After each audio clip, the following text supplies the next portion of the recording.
Hello everyone, good evening সবাইকে। সবাই কেমন আছেন? আই হোপ সবাই অনেক ভালো আছেন। তো আজকে আমি আপনাদেরকে দেখাবো পারফেক্ট স্টাইলে কাচ্চি বিরিয়ানি ঘরেই কিভাবে তৈরি করবেন কোনো প্যাকেটের মশলা ছাড়াই।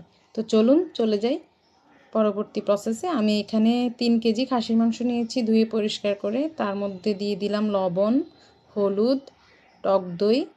আপনি পরিমাণ মতো দিবেন আপনার। আমি এখানে 3 কেজি টক দইয়ের জন্য আমি কিন্তু এখানে প্রায় এখানে 1 পোয়া দিয়েছি, মানে 500 গ্রাম টক দই দিয়ে দিয়েছি। তারপর আদা রসুন বাটা 1 টেবিল চামচ করে দিয়েছি। আদা 1 টেবিল চামচ, বড় টেবিল চামচের 1 টেবিল চামচ, রসুন 1 টেবিল চামচ। তারপর জিরে গুঁড়ো দিয়ে দিয়েছি, সেটা হলো চায়ের চামচে 2 চামচ।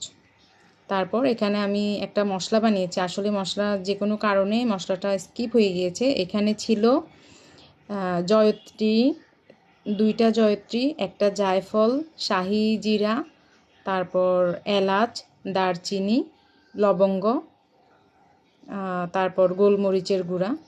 এইগুলো দিয়ে আমি একটা মশলা বানিয়েছি। আর একটু হালকা ভেজে ব্লেন্ড করে দিয়েছিলাম। তারপরে দিয়ে দিলাম মরিচের গুঁড়া। তারপরে দিয়ে দিলাম 1 টুকরো লেবু, মানে একটা লেবুর অর্ধেক আমি এখানে দিয়ে চিপে ভালো করে ম্যারিনেট করে রেখে দিলাম। তো আমি রেখে দিলাম। তারপর আমি পেঁয়াজ বেরেস্তা করেছি। পেঁয়াজ বেরেস্তার যে তেলটা ছিল, পেঁয়াজটা তুলে নেওয়ার পরে এই তেলটা আমি দিয়ে দিচ্ছি। এটা কিন্তু অবশ্যই দেওয়ার চেষ্টা করবেন, তাহলে কিন্তু মাংসের ফ্লেভারটা আর একটু ভালো হবে। ভালো করে ম্যারিনেট করে আপনার ইচ্ছে মতো 1 ঘন্টা রাখলেই যথেষ্ট। আমি কিন্তু 2 ঘন্টা রেখেছিলাম। তারপর আমি যে পেঁয়াজ বেরেস্তাটা করে নিয়েছি, এটা আসলে হয়ে গেছে। তারপর মেখে নেওয়ার পরে রেখে দিব রেস্টে মাংসটা। তারপর চলে যাই পরের প্রসেসে। দেখেছেন আমি এখানে আমি দুধ নিয়েছি 1 পোয়া। তারপর সেখানে আমি 2 চামচ ঘি আর যে কি এগুলা দিয়েছি, জাফরান দিয়ে দিয়েছিলাম। দিয়ে তারপর গুলিয়ে এক সাইডে রেখে দিয়েছি। তারপরে এই যে আলুটা সিদ্ধ করে নিচ্ছি, নিয়ে ভেজে নিব। আর আমি চাল নিয়েছি এখানে 5 পোয়া।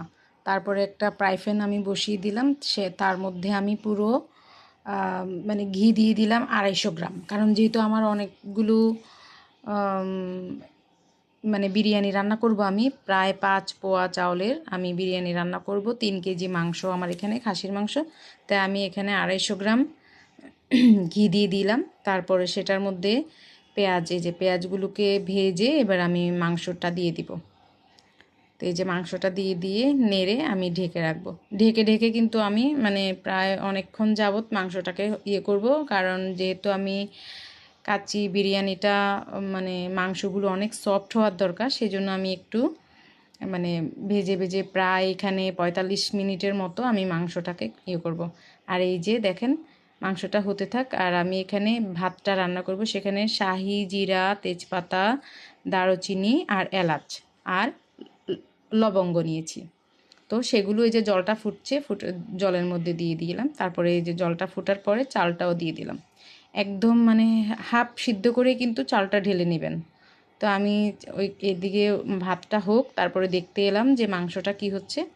মাংসটা ঢাকা তুলে যে দেখেন, আমি কিন্তু মাংসটার যেই উপরে গ্রেভি নিচটা বের হয়েছিল সেটা কিন্তু আমি তুলে রেখেছিলাম, মানে তুলে তেলটা আলাদা করে রেখে দিয়েছি। আর এই যে দেখেন এখন একটু শুকনা মাংস।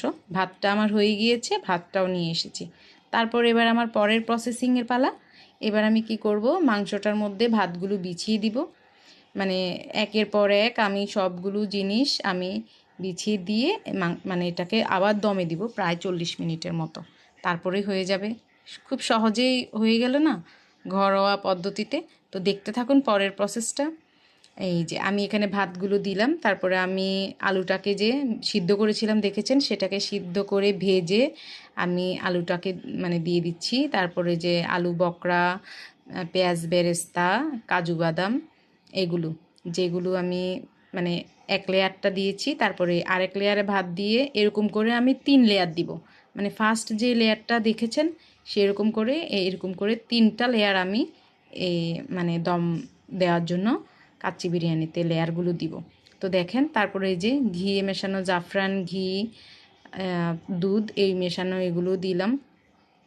তারপর এখানে আমি ওই যে মাংসটা রান্না করেছিলাম সেই গ্রেভিটা আমি তুলে রেখেছিলাম, সেটাও কিন্তু দিয়ে দিয়েছি। আসলে এটা তো মানে স্কিপ হয়ে গিয়েছে যে কোনো কারণে। তো যাক, কিছু করার না, আপনারা বুঝতেই পারবেন যে এইভাবে লেয়ারগুলোর সাথে ওইটাও দিবেন। তারপরে আমি এবার দম দেওয়ার জন্য আটা গুলিয়ে নিয়েছি। আটাটাকে ভালো করে চারিদিকে মানে ফোল্ড করে দিব, তারপর ঢাকনাটা ভালো করে চেপে বসিয়ে দিব।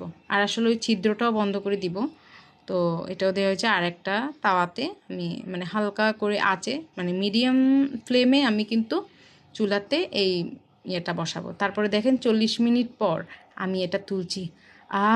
গন্ধে একদম মানে পুরো ঘর মো মো করছে। তো জাস্ট শেষ আমার। এখানে আমি একটু ঘি ছিটিয়ে দিব। আমার দেশি খাঁটি ঘি ছিল আমার ঘরে, তাই আমি ওখান থেকে 1 চায়ের চামচে একটু ঘিটা ছিটিয়ে দিচ্ছি।